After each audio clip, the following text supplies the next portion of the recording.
नमस्कार मेरे शेर शेरनियों। उत्थान अकेडमी सतना में आपका हार्दिक स्वागत है। आज हम क्लास 10th साइंस का जो केमिस्ट्री पोर्शन है और केमिस्ट्री में जो पहला लेसन है रासायनिक अभिक्रियाएं एवं समीकरण का तीसरा लेक्चर है। अगर इसके पहले के लेक्चर आपने नहीं देखा है तो पहले लेक्चर 1 लेक्चर 2 देख लीजिए और फिर लेक्चर 3 देखिए, आपको अनिवार्य रूप से समझ में आएगा। ये पूरी श्रृंखला है जो आगे कंटिन्यूअस रहेगी। तो हम स्टार्ट करते हैं। हम इसमें पहले आपको बता चुके हैं रासायनिक अपक्रिया क्या होती है और रासायनिक अपक्रिया को हम कैसे पहचानते हैं। पहचानने के बाद रासायनिक अपक्रिया अपने कितनी प्रकार की होती है ये भी हम बता चुके हैं। उसी कितने प्रकार में हमने बताया था संयोजन अपक्रिया, दूसरी बताया था वियोजन अपक्रिया। वियोजन अपक्रिया को हमने 3 भागों में विभाजित किया था। पहला था बेटा विद्युत वियोजन, उसको हमने बताया। पहला था आपका कह सकते हैं कि थर्मल डिकम्पोजिशन, ऊष्मीय वियोजन, और दूसरा था विद्युत वियोजन जिसकी हमने एक्टिविटी भी आपको बताई थी। अब इसी में बेटा तीसरा पॉइंट आता है अपना प्रकाश वियोजन या प्रकाश अपघटन। जब बेटा वियोजन अपक्रिया तो ये देखेंगे प्रकाश अपघटन क्या होता है, समझिएगा। यहाँ से हम लोग समझते हैं कि प्रकाश अपघटन क्या होता है, समझेंगे बेटा। यहाँ से जब बेटा वियोजन अपक्रिया सूर्य के प्रकाश द्वारा होती है तब इसे हम लोग प्रकाश अपघटन कहते हैं। जब वियोजन की अपक्रिया सूर्य के प्रकाश द्वारा होती है तब इसे प्रकाश अपघटन कहते हैं। इसको समझने के लिए हमें अपनी पुस्तक पर दिया गए क्रियाकलाप 1.8 को देखना होगा, क्रियाकलाप 1.8 को देखना होगा। तो हम इसको समझते हैं। हमने क्या लिया है, एक चाइना डिश लिया है। चाइना डिश में हमने 2 ग्राम सिल्वर क्लोराइड लिया है जो आपके सामने है। ये आपकी चाइना डिश है और चाइना डिश में आपका सिल्वर क्लोराइड लिया गया है। आपका सिल्वर क्लोराइड है जो कितना है, आपका 2 ग्राम है। हमें इसका देखना है रंग क्या है, सिल्वर क्लोराइड का रंग क्या है ये हमें देखना है। फिर बताना है इस चाइना डिश को कुछ देर के लिए सूर्य के प्रकाश में रख दिया जाता है। रख देने के पश्चात जो सिल्वर क्लोराइड है वो बेटा किस रंग का हो जाता है, उसका रंग देखिए, ऐसा बेटा बताया गया है। तो देखिएगा जो बेटा सिल्वर क्लोराइड है उसका रंग कैसा होता है। तो जो आपका सिल्वर क्लोराइड है उसके रंग की बात कर रहा है तो ये कैसा होता है, आपका श्वेत होता है, श्वेत होता है आपका। और फिर कह रहा है कि थोड़ी देर बाद आप उसका रंग देखिए तो बेटा ये श्वेत से आपका कह सकते हैं कि ग्रे कलर हो जाता है। ग्रे कलर का मतलब होता है इसका रंग कैसा हो जाता है, धूसर रंग हो जाता है, धूसर रंग, या इसी को हम लोग क्या बोल देते हैं, स्लेटी रंग का हो जाता है। किस रंग का हो जाता है, स्लेटी रंग का हो जाता है। तो फिर से देखेंगे हमने क्या किया है, हम बेटा प्रकाश अपघटन पढ़ रहे हैं। प्रकाश अपघटन क्या है, जब बेटा वियोजन अपक्रिया सूर्य के प्रकाश की उपस्थिति में होती है तब हम उसे प्रकाश अपघटन कहते हैं। और इसके एग्जाम्पल को समझने के लिए हमारी पुस्तक पर क्रियाकलाप 1.8 दिया गया है। 1.8 में बताया गया है कि हमने एक चाइना डिश लिया है और उस चाइना डिश में 2 ग्राम सिल्वर क्लोराइड ले लिया है और इस चाइना डिश को थोड़ी देर के लिए सूर्य के प्रकाश में हमने रख दिया है। कह रहा है सूर्य के प्रकाश में रखने के बाद इसके रंग पर क्या प्रभाव पड़ेगा। तो पहले जो इसका रंग होता है वो श्वेत होता है, लेकिन जब हम इसको सूर्य के प्रकाश में रख देते हैं तो ये बेटा श्वेत से स्लेटी कलर में हो जाता है, या इसी को धूसर रंग भी बोलते हैं, उसमें हो जाता है, या इंग्लिश में इसको हम ग्रे कलर भी बोलते हैं। तो हम इसको समझेंगे इस रिएक्शंस को। तो आगे चलते हैं समझने के लिए। हमने क्या किया है बेटा, सिल्वर क्लोराइड लिया है, कितना, 2 ग्राम। तो हमने 2 ग्राम सिल्वर क्लोराइड ले लिया है और इस सिल्वर क्लोराइड को, जो हमने 2 ग्राम सिल्वर क्लोराइड लिया है, इसको बेटा हमने रखा हुआ है। कहाँ पर रखा है, सूर्य के प्रकाश की उपस्थिति में रखा है। जब हम सूर्य के प्रकाश की उपस्थिति में रखते हैं तो ये बेटा आपका प्राप्त हो जाता है 2 Ag मतलब 2Ag, और साथ ही साथ बेटा क्लोरीन गैस बन जाती है। क्या बन जाती है आपकी? क्लोरीन गैस बन जाती है। ये जो आपका AgCl है ये बेटा श्वेत कलर का होता है। किस कलर का होता है? श्वेत कलर का होता है। ये आपका सिल्वर प्राप्त हो जाता है। सिल्वर को हम लोग सिल्वरी कलर बोल सकते हैं। क्या बोल सकते हैं? सिल्वरी कलर बोल सकते हैं। सिल्वर को ही हम लोग चांदी कहते हैं। क्या कहते हैं? चांदी, या इसी को बेटा रजत भी कहा जाता है। क्या कहा जाता है? रजत। ये बेटा श्वेत से कैसा हो जाता है? आपका स्लेटी कलर हो जाता है, या इसी को बेटा हम लोग कई बार कह देते हैं धूसर रंग का हो जाता है। कैसा हो जाता है? धूसर रंग का हो जाता है। इंग्लिश में अगर हिंदी में नहीं समझ पाते हैं तो इंग्लिश में ध्यान देना, किस कलर का हो जाता है बेटा? ग्रे कलर का हो जाता है। किस कलर का हो जाएगा आपका? ग्रे कलर का हो जाएगा। तो ये बेटा सूर्य के प्रकाश की उपस्थिति में सिल्वर क्लोराइड का अपघटन होता है तो क्या बन जाता है? सिल्वर बन जाता है। और सिल्वर क्लोराइड बेटा श्वेत होता है, और जो आपका चांदी बनता है वो स्लेटी या धूसर कलर का होता है। इसमें एक रिएक्शन को हम लोग और समझते हुए चलना चाहते हैं। यहाँ पर हमने ले लिया AgBr। क्या ले लिया बेटा हमने? AgBr ले लिया है। सिल्वर ब्रोमाइड ले लिया है, और सिल्वर ब्रोमाइड आपका क्या होता है? AgBr होता है। ये आपका सिल्वर ब्रोमाइड है। तो हमने सिल्वर ब्रोमाइड को ले लिया, और सिल्वर ब्रोमाइड को हम लोग सूर्य के प्रकाश की उपस्थिति में, इसकी उपस्थिति में, सूर्य के प्रकाश की उपस्थिति में रखते हैं तो हमारा ये Ag प्राप्त हो जाता है, और साथ ही साथ Br2 निकल जाता है। ये हमारा क्या है? सिल्वर है। और ध्यान देना, इस अपक्रिया का उपयोग हम लोग कहाँ करते हैं? तो ध्यान में रखिएगा, इस अपक्रिया का उपयोग हम लोग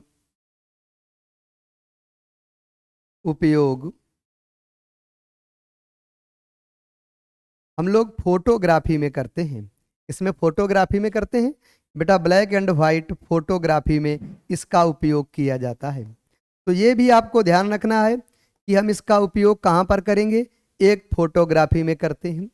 तो बेटा इसमें जो सिल्वर क्लोराइड है या सिल्वर ब्रोमाइड है, इसका अपघटन सूर्य के प्रकाश की उपस्थिति में होता है।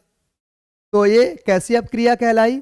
बेटा प्रकाश अपघटन अपक्रिया कहलाती है। और इसमें जो AgBr है, इस अपक्रिया का उपयोग हम लोग मतलब श्वेत फोटोग्राफी में करते हैं, ब्लैक एंड व्हाइट फोटोग्राफी में करते हैं। जो सिल्वर क्लोराइड होता है ये श्वेत रंग का होता है। जब हम कुछ समय तक इसको सूर्य के प्रकाश की उपस्थिति में रख देते हैं तो बेटा यह धूसर रंग का, स्लेटी रंग का या ग्रे कलर का हो जाता है। आई होप ये आपको समझ में आया होगा। तो हम लोग आगे चलते हैं। प्लीज अगर आपको समझ में आ रहा है तो यहाँ तक वीडियो देखा है तो ज़्यादा से ज़्यादा इस चैनल को लाइक करिए, शेयर करिए और सब्सक्राइब करिए। हम लोग आगे चलते हैं। और अब बेटा अपनी सक्रियता श्रेणी आ जाती है। ध्यान देना, सक्रियता श्रेणी से तात्पर्य क्या है? सक्रियता श्रेणी से ये तात्पर्य होता है कि जो सक्रियता श्रेणी है इसमें जो ऊपर स्थित धातुएं हैं, ऊपर स्थित धातुओं में आपका पोटेशियम सबसे ऊपर स्थित है। पोटेशियम के बाद आपका बेटा सोडियम है, सोडियम के बाद कैल्शियम है, कैल्शियम के बाद मैग्नीशियम है, मैग्नीशियम के बाद एल्युमिनियम है, एल्युमिनियम के बाद जिंक, आयरन, लेड और फिर हाइड्रोजन है बेटा।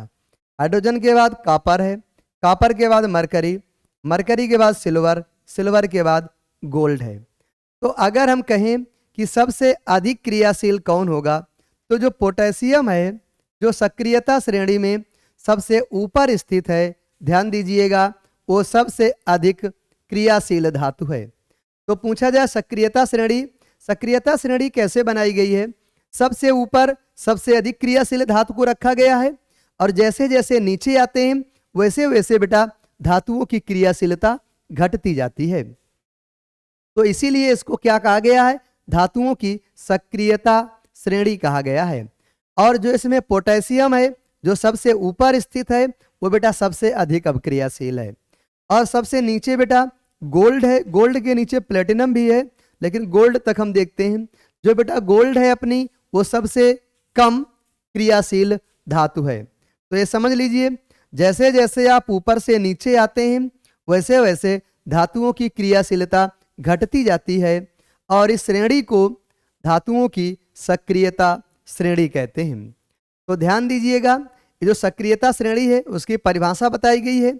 वह श्रेणी मतलब एक ऐसी श्रेणी है जिसमें धातुओं को उनकी क्रियाशीलता के अवरोही क्रम में व्यवस्थित किया जाता है, सक्रियता श्रेणी कहलाती है।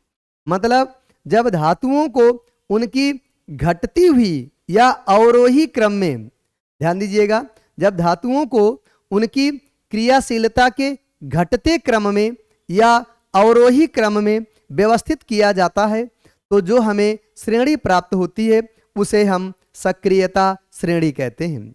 इसमें जो धातुओं की सापेक्ष क्रियाशीलता है उसको बताया गया है। तो हम देखते हैं, इसका सेकंड पेज पर हम लोग जाते हैं और वहां पर देखते हैं। तो देखिएगा, ये आपकी सक्रियता श्रेणी है।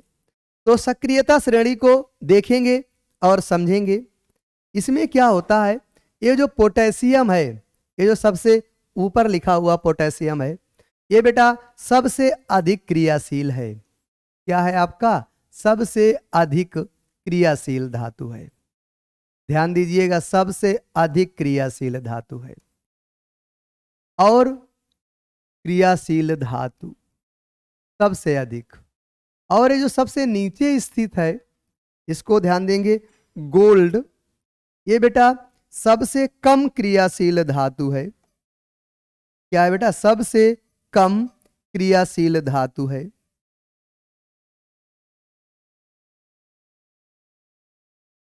सबसे कम क्रियाशील धातु है। एक बेटा हम लोग निष्कर्ष निकालते हैं कि जैसे जैसे हम ऊपर से नीचे आते हैं, कहां से आते हैं बेटा? ऊपर से नीचे आते हैं। तो ध्यान दीजिएगा बेटा, जो धातुओं की क्रियाशीलता है, धातुओं की क्रियाशीलता, तो बेटा क्रियाशीलता लगातार क्या हो रही है? घटती जा रही है। इसको ध्यान रखना पड़ेगा। जो धातुओं की क्रियाशीलता है, जब हम सक्रियता श्रेणी में ऊपर से नीचे आते हैं तो धातुओं की क्रियाशीलता घटती जाती है। तो याद करना बहुत जरूरी है। पोटेशियम, फिर sodium, calcium, magnesium, aluminium, zinc, iron, lead, hydrogen, copper, mercury, silver और गोल्ड। पोटेशियम सबसे अधिक क्रियाशील धातु है, और जो लास्ट में गोल्ड है वो बेटा सबसे कम क्रियाशील धातु है। आई होप आपको समझ में आया होगा कि सक्रियता श्रेणी क्या है। जब हम धातुओं को उनकी बढ़ती या जब हम धातुओं को उनकी घटती हुई क्रियाशीलता के क्रम में व्यवस्थित करते हैं, तो जो हमें श्रेणी प्राप्त होती है उसी को हम लोग सक्रियता श्रेणी कहते हैं। इस श्रेणी में पोटेशियम की क्रियाशीलता सबसे अधिक होती है, और जो गोल्ड है उसकी क्रियाशीलता सबसे कम होती है। सक्रियता श्रेणी में जब हम ऊपर से नीचे आते हैं तो धातुओं की क्रियाशीलता घटती जाती है। आई होप ये आपको समझ में आया होगा। हम लोग बेटा एक रिएक्शन को देख लेते हैं।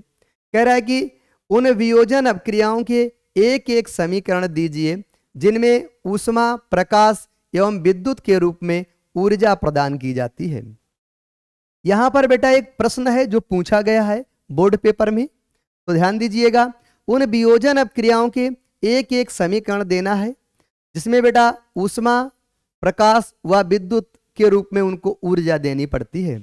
जैसे आपका कैल्शियम कार्बोनेट है, जब बेटा हम कैल्शियम कार्बोनेट को गर्म करते हैं,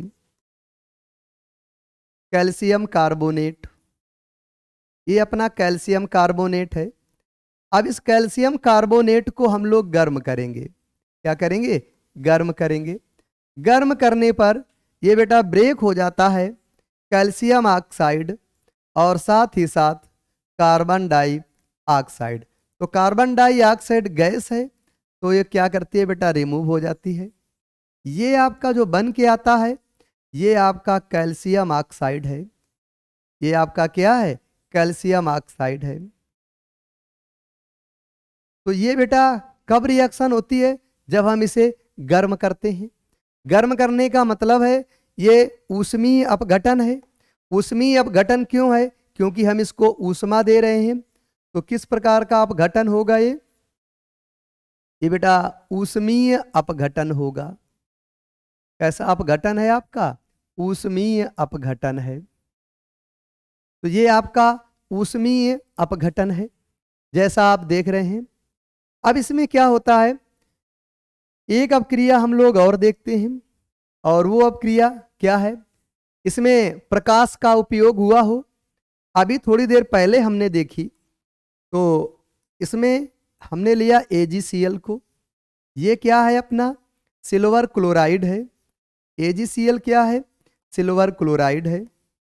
इसको बेटा हमने सूर्य के प्रकाश की उपस्थिति में, ध्यान देना, किसकी उपस्थिति में? सूर्य के प्रकाश की उपस्थिति में। UV किसका सिंबल है? सूर्य के प्रकाश की उपस्थिति का। तो अगर इसमें ट्वाइस ले लेंगे तो ये बेटा सूर्य के प्रकाश में अपघटित हो जाता है और क्या बना देता है? आपका सिल्वर बना देगा और ये क्लोरीन बना देता है। इसी को सिल्वर बोलते हैं और इसी को बेटा हम लोग रजत भी कह देते हैं। क्या कह देते हैं? रजत। या इसी को हम लोग एक शब्द और नाम देना चाहें तो क्या कह सकते हैं? हम इसको चांदी भी कह सकते हैं। तो ये दूसरी अपक्रिया है और किसके द्वारा हो रही है? तो ध्यान दीजिएगा, ये जो अपक्रिया है ये बेटा प्रकाश अपघटन है। प्रकाश अपघटन क्यों है? क्योंकि ये अपक्रिया बेटा प्रकाश की उपस्थिति में होती है, इसीलिए इस अपक्रिया को प्रकाश अपघटन कहा जाता है। क्या कहते हैं? प्रकाश अपघटन। एक बेटा इसमें C पॉइंट और आता है, उसको भी फोकस करेंगे। C पॉइंट क्या है? विद्युत के रूप में ऊर्जा प्रदान की जाती है। एक बेटा हमने रिएक्शन देखी थी, अभी फिर से देख लेते हैं। H2O है। H2O को जल कहते हैं, सब लोग जानते हो। ये क्या करते हैं? हम इसमें विद्युत धारा प्रवाहित करते हैं। क्या प्रवाहित करते हैं? हम इसमें विद्युत धारा प्रवाहित करते हैं। जब हम इसमें विद्युत धारा प्रवाहित करते हैं तो ध्यान दीजिएगा, ये आपका हाइड्रोजन गैस बनाता है। सॉरी, हाइड्रोजन गैस के साथ साथ आपका बेटा ऑक्सीजन भी बना देता है। क्या बना देता है? ऑक्सीजन बना देता है। ये आपका हाइड्रोजन बनता है और हाइड्रोजन के साथ साथ ये क्या बन गया? आपका ऑक्सीजन बन गया। तो आप इस प्रश्न का उत्तर देख सकते हैं। हमने बेटा तीनों अपक्रियाएं लिखी और ये जो थर्ड अपक्रिया है इसी को हम लोग बोल देते हैं विद्युत अपघटन। ये कौन सी अपक्रिया है? आपकी विद्युत अपघटन अपक्रिया है। तो बेटा यहां पर आप देख सकते हैं हमने क्या पढ़ा। उन वियोजन अपक्रियाओं के, ध्यान देना, उन वियोजन अपक्रियाओं के एक एक समीकरण दीजिए जो बेटा ऊष्मा, प्रकाश एवं विद्युत के रूप में ऊर्जा प्रदान करती हैं। तो हमने सबसे पहले देखा बेटा ऊष्मीय अपघटन, जो बेटा जिनका वियोजन ऊष्मा के द्वारा होता है। सेकंड हमने देखा प्रकाश अपघटन, जिनका वियोजन प्रकाश के कारण होता है। थर्ड देखा विद्युत अपघटन, जिसका बेटा अपघटन विद्युत के द्वारा होता है। ऐसी तीनों अपक्रियाओं को हमने देख लिया। और ये जो हमारा प्रश्न है बहुत इंपॉर्टेंट है क्योंकि ये बोर्ड में पूछा गया प्रश्न है। आई होप, हम आशा करते हैं कि आपको अनिवार्य रूप से समझ में आया होगा। अगर समझ में आ रहा है तो प्लीज़ इस चैनल को ज़्यादा से ज़्यादा लाइक करिए, शेयर करिए और सब्सक्राइब करना मत भूलिए। आगे चलते हैं, आगे देखते हैं। ये हमने अभी देखा सक्रियता श्रेणी।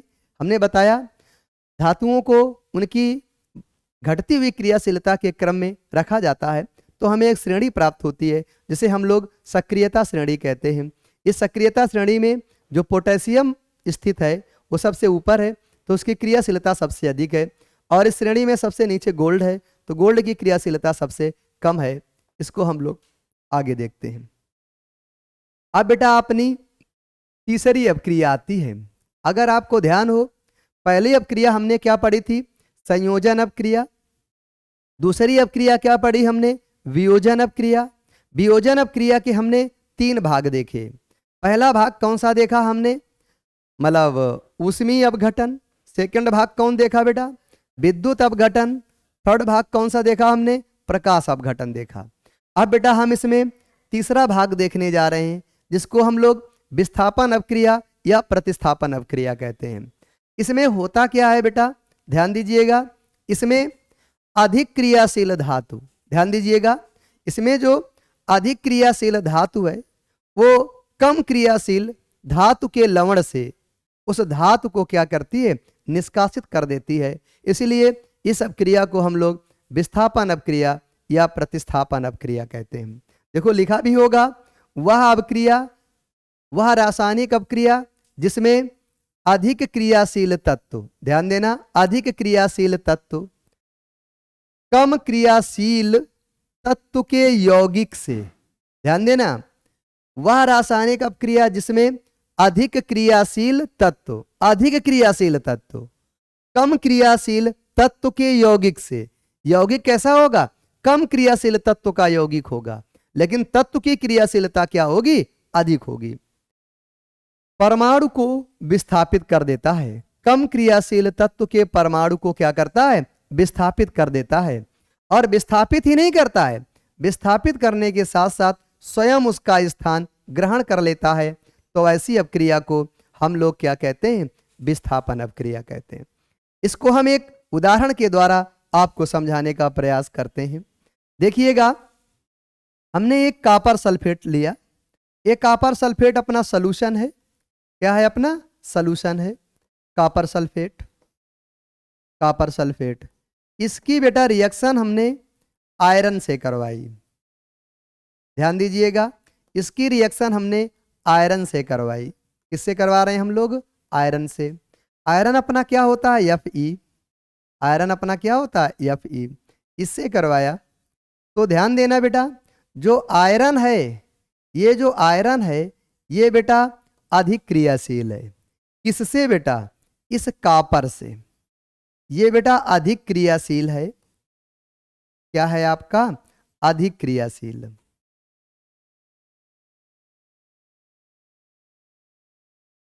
और ये जो यहां पर कॉपर प्रेजेंट है ये क्या है बेटा? कम क्रियाशील है। इसके कंपेयर में? आयरन के कंपेयर में। ध्यान देना, आयरन के कंपेयर में क्या है? कम क्रियाशील है।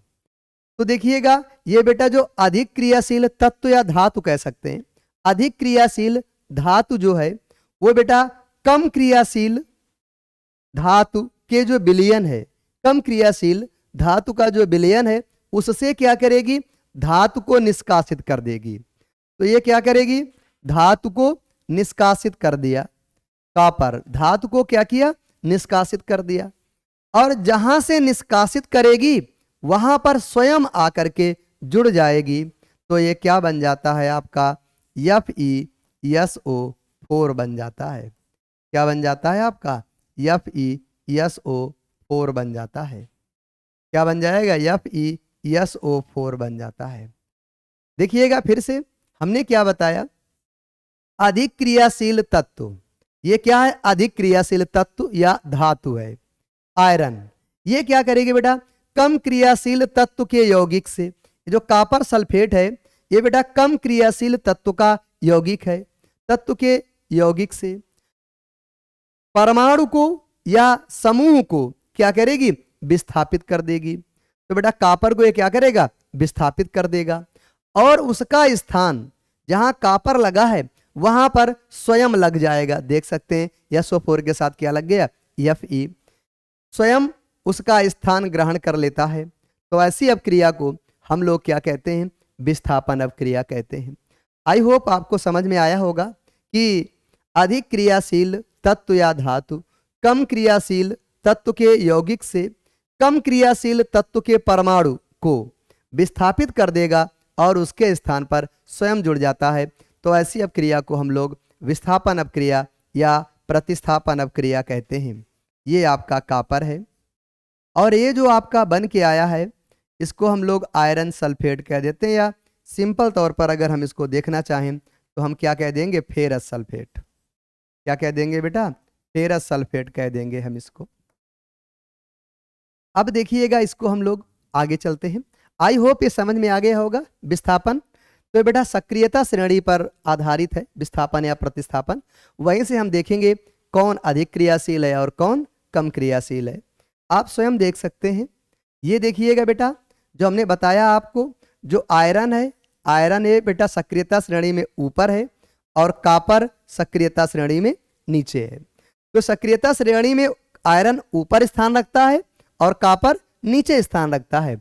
इसलिए जो आयरन है वो अधिक क्रियाशील होगा और जो कॉपर है वो बेटा क्या होगा, कम क्रियाशील होगा। इसीलिए अधिक क्रियाशील धातु ने कम क्रियाशील धातु के यौगिक में से उस धातु को निकाल दिया और उसके स्थान पर स्वयं प्रतिस्थापित हो जाता है। तो ऐसी अपक्रिया को हम लोग क्या कहते हैं, ये देखिएगा बेटा, विस्थापन अपक्रिया या प्रतिस्थापन अपक्रिया कहते हैं। आई होप आपको समझ में आया होगा। अनिवार्य रूप से ध्यान रखिएगा, समझ में आ रहा है, यहाँ तक देखा है आपने, इस चैनल को ज़्यादा से ज़्यादा लाइक करिए, शेयर करिए एंड सब्सक्राइब करिए। अब देखिएगा बेटा, इसको हम एक एक्टिविटीज, एक क्रियाकलाप से समझा रहे हैं। प्रतिस्थापन या विस्थापन अपक्रिया को हम एक एक्टिविटीज से आपको समझाना चाहते हैं। और आप देखिएगा अपनी बुक की, अपनी पुस्तक की क्रियाकलाप 1.9 है।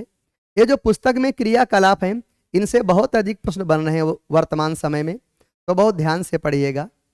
हमने क्या किया है बेटा, आपने एनसीईआरटी की बुक में देखेंगे, हो सकता है कि हमारी बुक में फिगर आपको बोर्ड में अच्छा ना दिख रहा हो, लेकिन एनसीईआरटी की बुक में आप फिगर जरूर देखिएगा क्रियाकलाप पढ़ते समय। हमने क्या किया है, लोहे की 3 कील ली है बेटा। कितनी कील लिया है, 3। और 3 कीलों को हमने बेटा रेगमाल से रगड़ करके साफ कर लिया है। साफ क्यों किया है, उसमें अगर जंग लगी हो, जिसको आप रस्ट बोलते हो, तो उस जंग को हम हटा दें ताकि जो आयरन है वो बेटा स्पष्ट दिखाई देने लगे। तो अब इसके बाद क्या कह रहा है, ए तथा बी चिन्हित की हुई 2 परख नलियां लिया है। हमने बेटा ए और बी 2 परख नली लिया है, जिनमें हमने पहले से चिन्हित कर रखा है कि ए है और ये आपकी बी है। अब हम क्या करेंगे, प्रत्येक परख नली में 10 ml कॉपर सल्फेट का विलयन लेंगे। हमने बेटा, अगर आपको यहां दिख रहा हो, 2 परख नली हम ले रहे हैं और दोनों परख नलियों में हम लोग बेटा 10 ml कॉपर सल्फेट का विलयन ले रहे हैं। ध्यान दीजिएगा। अब क्या करेंगे, जो कॉपर सल्फेट है, कॉपर सल्फेट बेटा जब हम कॉपर सल्फेट को वाटर में डिजॉल्व करते हैं, तो जब हम कॉपर सल्फेट को वाटर में, जल में घोलते हैं, तो जो कॉपर सल्फेट का रंग होता है वो नीला हो जाता है। और नीला रंग क्यों होता है, कोई पूछ ले, कॉपर सल्फेट का रंग नीला क्यों होता है, तो कॉपर सल्फेट का रंग नीला इसलिए होता है क्योंकि उसमें बेटा जो जल के अणु हैं वो उपस्थित होते हैं। जल के अणुओं की उपस्थिति के कारण कॉपर सल्फेट का रंग क्या होता है, नीला होता है। तो ये आपका कॉपर सल्फेट है। अब बेटा इसमें हमने धागे से 2 आपके आयरन कील बांध रखी है। ये कॉपर सल्फेट के सॉल्यूशन में दोनों बेटा हमने कील को डुबो दिया है और कुछ देर बेटा डूबी रहने देंगे।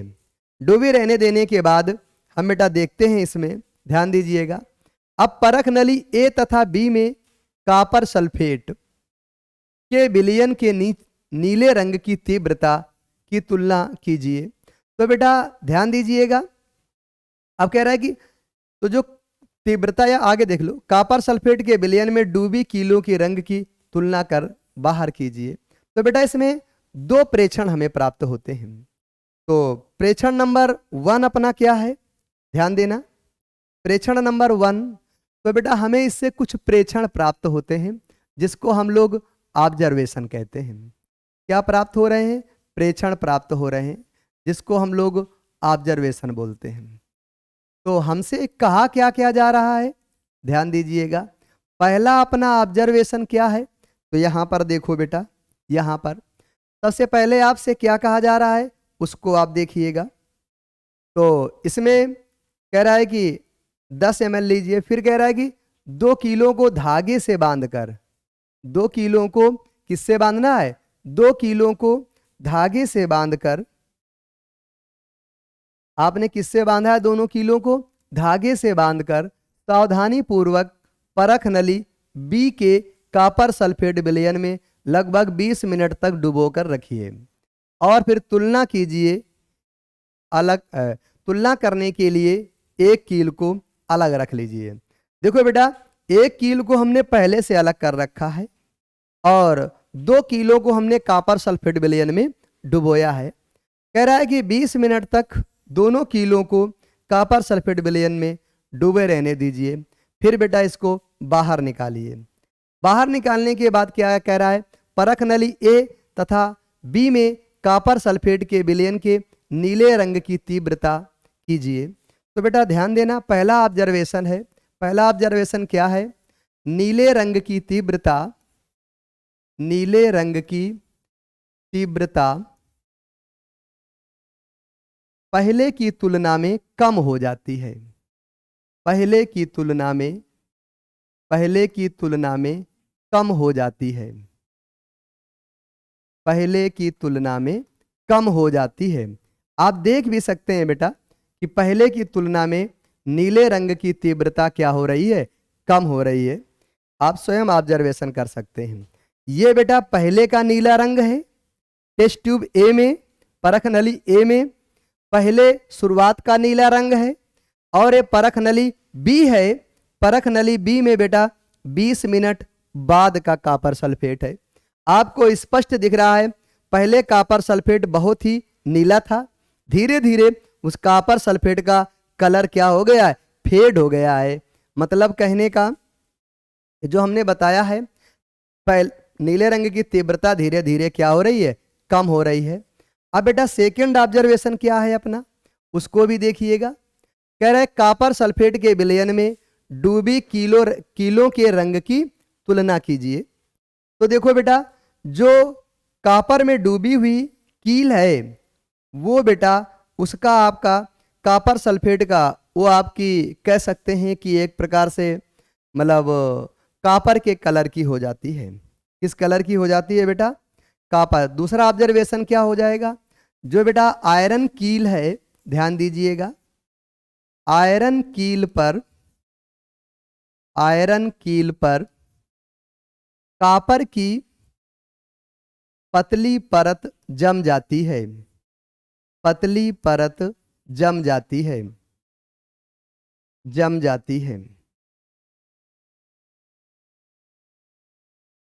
जिससे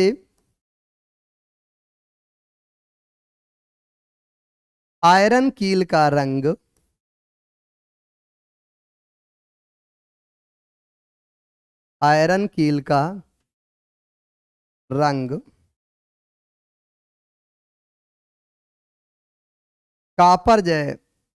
कॉपर जैसा हो जाता है। कॉपर जैसा हो जाता है। ये बेटा आपके सामने है। तो इससे आप 2 ऑब्जर्वेशन देख रहे हैं। फिर से एक बार देखिएगा, क्योंकि एक्टिविटी सभी महत्वपूर्ण होती हैं आपके लिए। तो यहाँ पर बेटा हम लोग देखेंगे फिर से इसको।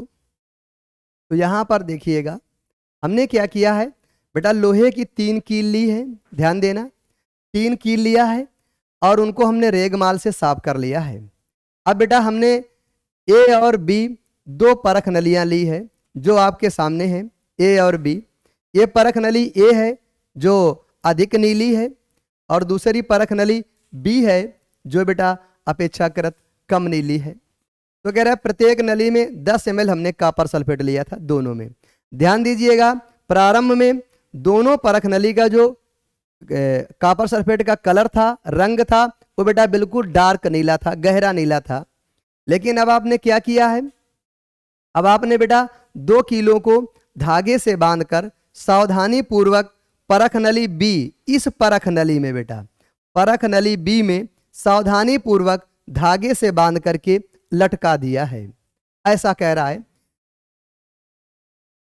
और 20 मिनट तक डुबो कर रखा है।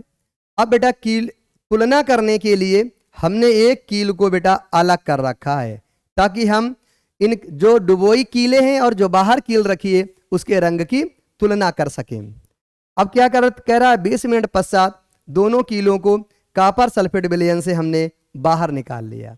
बाहर निकालने पर हमें सॉरी बेटा, परख नली ए और बी में कॉपर सल्फेट के विलयन की नीले रंग की तीव्रता की तुलना कीजिए। जिसमें आपने जिस कॉपर सल्फेट विलयन में आपने बेटा आयरन नेल्स या आयरन की कीलें नहीं डुबोई है, वो बेटा उसी प्रकार से चमकदार नीला रहेगा। लेकिन जिस परख नली में आपने बेटा आयरन कील डुबो कर रखी है, उसके जो नीले रंग की तीव्रता है वो पहले की तुलना में क्या हो जाती है, कम हो जाती है। एक ऑब्जर्वेशन हमारा ये है। सेकंड ऑब्जर्वेशन के लिए क्या कह रहा है, कॉपर सल्फेट के विलयन में डूबी कीलों के रंग की तुलना बाहर रखी कील से कीजिए। जो आपने कॉपर सल्फेट विलयन में कील डुबो रखी थी और एक कील बाहर रखी थी, इन दोनों की तुलना कीजिए। तो बेटा जो बाहर कील रखी थी आपको मालूम है कि वो आयरन जैसी होगी, अर्थात व्हाइट कलर की होगी।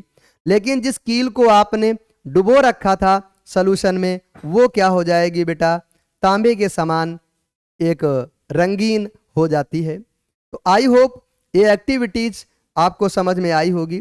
यहाँ पर दोनों ऑब्जर्वेशन को हमने देखा है। अब हम चलते हैं। आई होप ये एक्टिविटीज आपको समझ में आई होगी। एक्टिविटीज को समझना आपको बहुत जरूरी है। अगर आप जल्दी से जल्दी समझ जाते हैं कि एक्टिविटीज हमारे लिए कितनी जरूरी है तो बहुत अच्छा है। नहीं तो रटना सब कोई जानता है, रटने से साइंस नहीं चलती है। साइंस को समझना जरूरी होता है।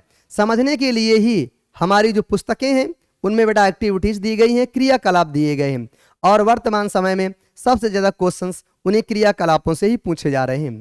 तो आप इसको समझे होंगे। अगर नहीं समझ में आया तो इसको एक बार और रिपीट करके वीडियो देख लीजिएगा। तो आगे हम लोग चलते हैं और बेटा अब देखते हैं हम लोग द्विविस्थापन अपक्रियाएं। ध्यान देना कि द्विविस्थापन अपक्रियाएं क्या होती है। तो ध्यान दीजिएगा, वे अपक्रियाएं जिनमें बेटा अभिकारकों के बीच आयनों का आदान प्रदान होता है उन्हें बेटा हम द्विविस्थापन अपक्रिया कहते हैं।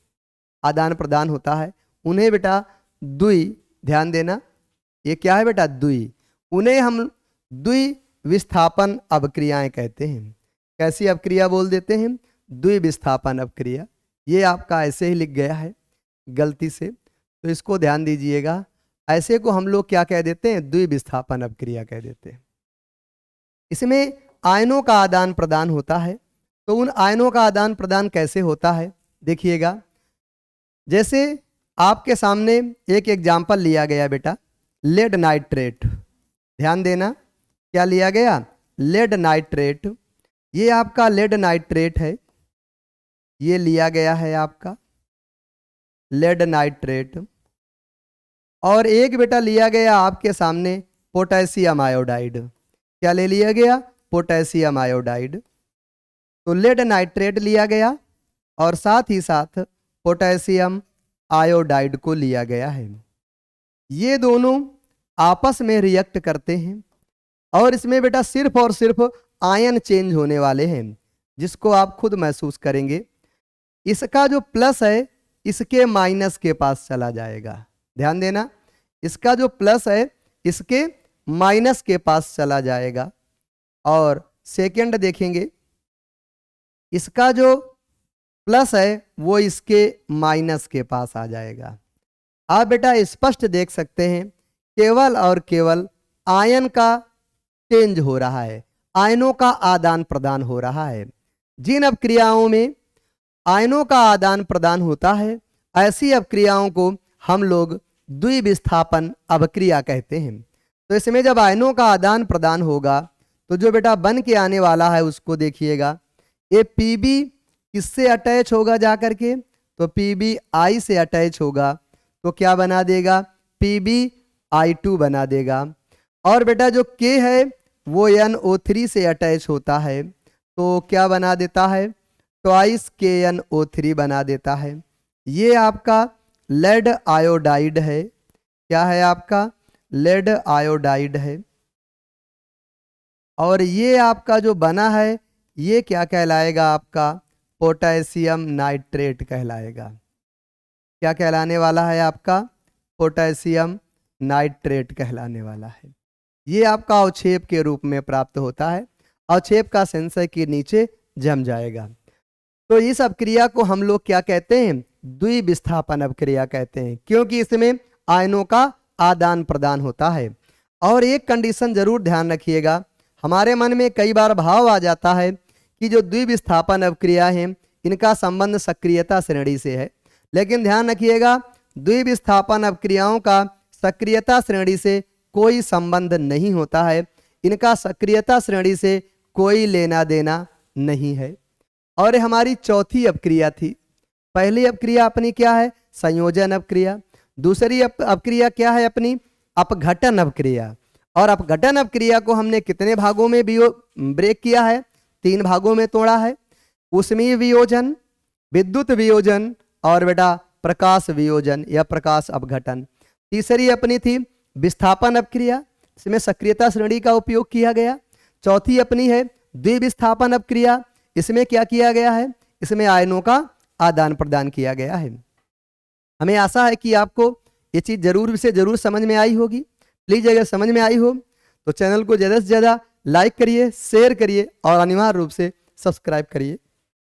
अब हम लोग आगे चलते हैं और बेटा हम इस द्विविस्थापन अपक्रिया को एक क्रियाकलाप के द्वारा समझते हैं।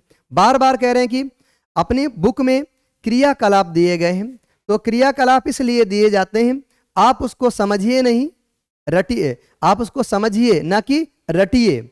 और वो समझने के लिए एक प्रकार से प्रयोग होते हैं, हमारे एक्सपेरिमेंट होते हैं क्रियाकलाप। तो देखेंगे इस क्रियाकलाप 1.10 को हम यहाँ पर समझाएंगे, क्योंकि 1.10 क्रियाकलाप का संबंध द्विविस्थापन अपक्रिया से है। इसमें क्या होता है? एक परख नली लीजिए बेटा, जिसमें 3 ml सोडियम सल्फेट का सॉल्यूशन लीजिए। कह रहा है कि एक परख नली ले लिया आपने, उसमें 3 ml सोडियम सल्फेट का सॉल्यूशन लिया। अब कह रहा है कि एक अन्य परख नली लीजिए, उसमें 3 ml बेरियम क्लोराइड लीजिए। एक परख नली में आपको सोडियम सल्फेट लेना है, दूसरी परख नली में आपको बेरियम क्लोराइड लेना है। अब दोनों विलयनों को मिला देना है।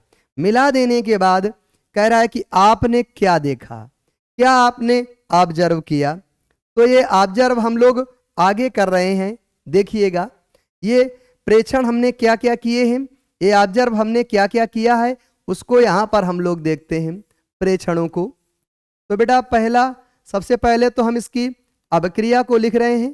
प्रेक्षण लिखने से पहले हम इसकी अपक्रिया को दिखा रहे हैं कि इसकी अपक्रिया क्या होगी। तो ध्यान दीजिएगा, इसमें क्या लिया गया है? एक परख नली में बेटा सोडियम सल्फेट लिया गया है। सोडियम सल्फेट का फार्मूला क्या होता है? Na2SO4 होता है। ये फार्मूला किसका है? सोडियम सल्फेट का है। तो एक परख नली में हमने सोडियम सल्फेट लिया है। अब कह रहा है कि एक परख नली और लीजिए, अन्य परख नली उसको भी ले लिया। इसमें कह रहा है कि बेरियम क्लोराइड लीजिए। क्या लीजिए बेटा? बेरियम क्लोराइड लीजिए। तो दूसरी परख नली में हमने बेटा यहाँ पर बेरियम क्लोराइड ले रखा है। क्या ले रखा है? Barium chloride. अब ये जो दोनों परख नली हैं इनको बेटा एक दूसरे में मिक्स कर दीजिए, तो इसमें बेटा आयन इंटरचेंज हो जाएंगे। कुछ नहीं होता है रिएक्शन में, आयन इंटरचेंज हो रहा है। तो आप लोग कैसे आयन इंटरचेंज होंगे? ये प्लस है तो ये किसको मिल जाएगा? माइनस वाले को। प्लस है, इसका प्लस उसके किसको मिल गया? माइनस वाले को। अब आगे देखेंगे बेटा, इसका क्या है? प्लस, इसके किसको मिल जाएगा? माइनस वाले को। तो आप स्पष्ट देख सकते हैं केवल और केवल आयनों का क्या हो रहा है? इंटरचेंज हो रहा है, आयनों का आदान प्रदान हो रहा है। तो ऐसी अपक्रिया को हम लोग क्या कह देते हैं बेटा? द्विविस्थापन अपक्रिया कह देते हैं। तो ये बन जाता है ट्वाइस NaCl, और ट्वाइस NaCl के साथ साथ ये बन जाता है बेटा BaSO4। इसका बेटा हमें अवक्षेप प्राप्त हो जाता है। क्या प्राप्त हो जाता है? अवक्षेप। तो बेरियम सल्फेट का हमें क्या प्राप्त हो रहा है? अवक्षेप। ये बेरियम सल्फेट है और ये आपका क्या है? सोडियम क्लोराइड है। Sodium chloride. तो ये किसका उदाहरण है? आपका द्विविस्थापन अवक्रिया का उदाहरण है। पहली बात क्या है? ये द्विविस्थापन अवक्रिया का उदाहरण है। रीजन क्या है? क्योंकि बेटा इसमें आयन क्या हो रहे हैं? परस्पर आदान प्रदान हो रहा है, आयनों का चेंज हो रहा है, इसलिए कौन सी अवक्रिया कहलाएगी? आपकी द्विविस्थापन अवक्रिया कहलाएगी। अब प्रेक्षण में क्या कह रहा था? कह रहा था कि दोनों विलयनों को मिला दिया जाता है। आपने क्या देखा? आपसे वो पूछ रहा है जब इन दोनों विलयनों को मिला दिया गया तो मिला देने के बाद आपने इन पर क्या देखा? तो ध्यान दीजिएगा, ये जो अपना होता है रंगहीन होता है, और जो आपका बेरियम क्लोराइड होता है ये भी रंगहीन होता है, इसका भी कोई रंग नहीं होता है। और ये जो होता है सोडियम क्लोराइड, ये तो नमक का घोल है, सबने देखा ही होगा, ये क्या होता है? रंगहीन होता है। लेकिन ये जो बेरियम सल्फेट है ये बेटा श्वेत अवक्षेप के रूप में अपने को प्राप्त होता है। किस रूप में प्राप्त हो जाता है? तो ये बेटा अपने को श्वेत अवक्षेप के रूप में प्राप्त हो जाता है। तो क्या परिवर्तन देखा? तो बेटा पहला परिवर्तन क्या देखा आपने? जो ये रंगहीन है, दोनों रंगहीन से कैसा प्राप्त हो जाता है? सफेद अवक्षेप प्राप्त हो रहा है। तो पहले क्या देखा आपने? बेटा सफेद, या इसी को बोल सकते हैं श्वेत, सफेद या श्वेत अवक्षेप प्राप्त होता है। क्या प्राप्त हो जाएगा? सफेद या श्वेत अवक्षेप प्राप्त होता है।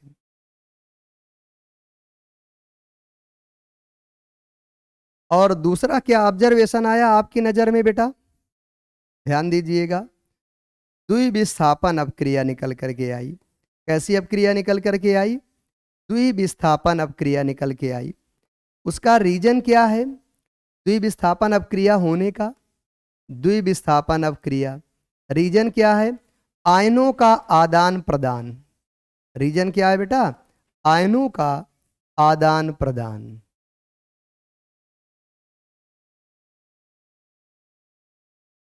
आयनों का आदान प्रदान हो रहा है, इसलिए ऐसी अवक्रिया क्या कहलाती है? अपनी द्विविस्थापन अवक्रिया कहलाती है। आई होप ये एक्टिविटी आपको समझ में आई होगी। हम लोग आगे चलते हैं, और एक एक्टिविटी बेटा यहाँ पर और है, उसको भी हम लोग समझते हैं। ये एक्टिविटी क्रियाकलाप अपने पुस्तक पे क्रियाकलाप 1.2 है। ये भी बहुत इंपॉर्टेंट है बेटा। हमने क्या किया इसमें? बेटा हमने 2 बीकर लिए हैं आपके सामने, परख न लिए बीकर ले लो। एक बीकर में बेटा लेड नाइट्रेट का घोल लिया है हमने। किसका घोल लिया है? लेड नाइट्रेट का घोल लिया है। दूसरे बीकर में हमने पोटेशियम आयोडाइड का घोल लिया है। आपने क्या प्रेक्षण किया, क्या ऑब्जर्व किया, ये बताना है आपको कि आपने क्या प्रेक्षण किया। अब बेटा इसमें अवक्षेप किस रंग का था? क्या आप अवक्षेपित यौगिक का नाम बता सकते हैं? बिल्कुल बता सकते हैं बेटा। इस अवक्रिया के लिए संतुलित रासायनिक समीकरण लिखिए। बिल्कुल लिख सकते हैं। क्या यह द्विविस्थापन अवक्रिया है? बिल्कुल है बेटा। इसके पीछे वाली अवक्रिया में एक चीज और लिख सकते हैं आप, एक ऑब्जर्वेशन और है। ये क्या है बेटा? ये आपकी अवक्षेपण अवक्रिया भी है। कैसी अवक्रिया है? अवक्षेपण अवक्रिया है। अवक्षेपण अवक्रिया। अवक्षेपण अवक्रिया क्यों है? क्योंकि बेटा इसमें अवक्षेप बनता है। क्या बनता है बेटा? अवक्षेप। अवक्षेप के रूप में क्या प्राप्त होता है? अवक्षेप BaSO4 बनता है। अवक्षेप BaSO4 बनता है। अब देखिएगा बेटा, इसमें 3 चीजें हो रही हैं, तो अब इसमें देखना है, इस एक्टिविटीज पे देखना है अपने को क्या क्या ऑब्जर्व हुआ। तो सबसे पहले तो बेटा हम लोग यहाँ पर लिखने वाले हैं संतुलित समीकरण। क्या लिखने वाले हैं? संतुलित समीकरण। तो देखिएगा अपने जो प्रेक्षण हैं उनको एक एक करके देखिएगा। सबसे पहले हम यहाँ लिखेंगे बेटा संतुलित समीकरण। क्या लिखेंगे? संतुलित समीकरण। तो ये जो संतुलित समीकरण है थोड़ा फोकस करेंगे ये क्या होता है। संतुलित समीकरण, ये बेटा अपना लेड नाइट्रेट है। क्या है अपना? लेड नाइट्रेट है, लेड नाइट्रेट।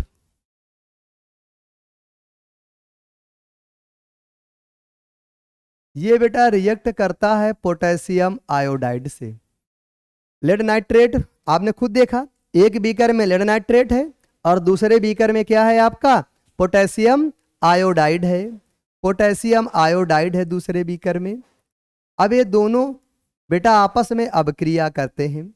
पोटेशियम आयोडाइड है, ये दोनों आपस में अभिक्रिया करते हैं। अभिक्रिया करने के बाद हमने क्या देखा? PbI2 बनता है और साथ ही साथ ट्वाइस KNO3 बनता है। ये बेटा अवक्षेप है, इसको बोलते हैं लेड आयोडाइड। क्या बोल देते हैं हम लोग? लेड आयोडाइड बोल देते हैं। अबे और ये क्या है आपका? पोटेशियम नाइट्रेट है। ये आपका क्या है? Potassium nitrate. तो ध्यान दीजिएगा। और ये आपका थोड़ा सा और ध्यान देंगे, ये आपका रंगहीन है। ये आपका क्या है? रंगहीन है। और ये भी आपका रंगहीन है। लेकिन ये जो हमें बेटा प्राप्त हो रहा है, ध्यान दीजिएगा, ये जो हमें प्राप्त हो रहा है ये क्या है अपना? ये बेटा अपना मतलब पीला रंग का है। कैसा है? पीला रंग का प्राप्त होता है अवक्षेप हमें। तो कह क्या रहा है हमसे? अब ध्यान देना, एक पॉइंट हमसे क्या कह रहा था? इस अभिक्रिया के लिए संतुलित समीकरण लिखिए। तो पॉइंट नंबर 5 आपका क्लियर हो जाता है। इस अभिक्रिया के लिए हमने संतुलित समीकरण लिख लिया। अब एक पॉइंट अपना क्या था? अवक्षेप किस रंग का था? तो अवक्षेप कैसा प्राप्त हुआ? पीला। क्या आप अवक्षेपित यौगिक का नाम बता सकते हैं? बिल्कुल, हमने अवक्षेपित यौगिक का नाम बता दिया, लेड आयोडाइड। देख सकते हैं यहां पर अवक्षेपित यौगिक का नाम क्या है? Lead iodide. किस रंग का अवक्षेप है? पीले रंग का अवक्षेप है। तो हमारे 4 और 5 पॉइंट क्लियर हो गए। अब 6 में क्या कह रहा है? क्या यह द्विविस्थापन अभिक्रिया है? तो इसको भी हम देखते हैं कि क्या ये द्विविस्थापन अभिक्रिया है। तो बिल्कुल द्विविस्थापन अभिक्रिया है। क्यों? Pb किसके पास जा रहा है? I के पास जा रहा है। Pb किसके पास जा रहा है? I के पास। इसका धनायन इसके ऋणायन के पास जा रहा है। और क्या हो रहा है बेटा? इसका ऋणायन इसके धनायन के पास जा रहा है। तो इसमें क्या चेंज हो रहे हैं बेटा? इसमें आयन चेंज हो रहे हैं। अगर आयन चेंज हो रहे हैं तो किस प्रकार की अभिक्रिया है? तो ये द्विविस्थापन अभिक्रिया है। कैसी अभिक्रिया है? द्विविस्थापन अभिक्रिया है। और द्विविस्थापन अभिक्रिया है, इसका रीजन क्या है? द्विविस्थापन अभिक्रिया का रीजन है बेटा आयनों का आदान प्रदान। इसमें आयनों का क्या हो रहा है? आयनों का आदान प्रदान हो रहा है। आयनों के आदान प्रदान की वजह से इस अभिक्रिया को हम लोग क्या कहते हैं? द्विविस्थापन अभिक्रिया कहते हैं। साथ ही साथ बेटा इसे अवक्षेपण अभिक्रिया भी कहते हैं। क्या कह देते हैं हम लोग? अवक्षेपण अभिक्रिया। आपके मन में बात आ रही होगी, सर इसे अवक्षेपण अभिक्रिया क्यों कह रहे हैं? क्योंकि बेटा अवक्षेप प्राप्त होता है, अवक्षेप PbI2 प्राप्त होता है। हमें अवक्षेप PbI2 प्राप्त होता है, इसलिए हम इस अभिक्रिया को क्या कह देते हैं? अवक्षेपण अभिक्रिया। तो बेटा हम चलते हैं यहाँ पर देखते हैं, क्या यह द्विविस्थापन अभिक्रिया है? बिल्कुल बेटा राइट है कि ये द्विविस्थापन अभिक्रिया है। क्यों है? क्योंकि आयनों का आदान प्रदान होता है। तो हमारा 4 भी क्लियर, 5 भी क्लियर, 6 भी क्लियर। और आपने प्रेक्षण क्या किया? तो प्रेक्षण हमने किया, हमने 2 रंगहीन विलयन लिए थे, लेड नाइट्रेट और पोटेशियम आयोडाइड, और दोनों को हमने घोल दिया। और घोलने के बाद हमें पोटेशियम लेड आयोडाइड का पीला अवक्षेप प्राप्त हो जाता है। लेड आयोडाइड का हमें क्या प्राप्त हो जाता है? पीला अवक्षेप प्राप्त हो जाता है। तो ये एक्टिविटी आपको अनिवार्य रूप से समझ में आई होगी, हम आशा करते हैं। अगर आपको चैनल अच्छा लग रहा है, समझ में आ रहा है, आप चाहते हैं कि आपको पूरी साइंस क्लास 10th की फ्री दी जाए, तो प्लीज़ इस चैनल को ज़्यादा से ज़्यादा लाइक करिए, शेयर करिए और सब्सक्राइब करिए। Thank you, have a nice day. जय हिंद, जय भारत।